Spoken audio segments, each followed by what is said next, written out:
ষান্ডা সাধারণত মরুভূমিতে হয়ে থাকে এবং এটি সরীসৃপ প্রজাতীয় একটি প্রাণী, দেখতে গুইসাপের মতোই অনেকটা।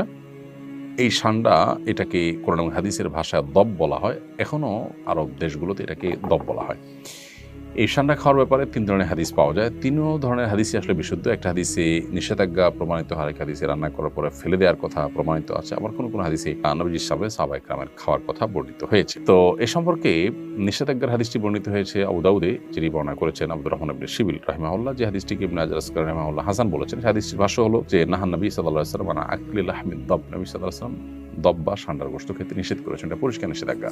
আরেকটি হাদিস বর্ণিত হয়েছে আব্দুল ইবনে আব্বাস রাদিয়াল্লাহু তাআলা আনহু থেকে, সেটি সহিহ মুসলিমে বর্ণিত হয়েছে এবং সেখানেও দেখা যায় যে নবী করিম সাল্লাল্লাহু আলাইহি ওয়াসাল্লামের সামনে সাহাবায়ে কেরাম খাবার খাচ্ছিলেন এবং সেখানে বিভিন্ন আইটেম ছিল, দব ছিল, তো ওনারা খেয়েছেন, নবী সাল্লাল্লাহু আলাইহি ওয়াসাল্লাম সেটি খাননি, পরিহার করেছেন। আরেকটি হাদিস বর্ণিত হয়েছে মুসনাদে আহমদে, যেটিকে ইমাম ইবনে হাজাম এবং ইমাম আইনি এবং শাওকানি রাহিমাহুল্লাহ তারা সহিহ বলেছেন।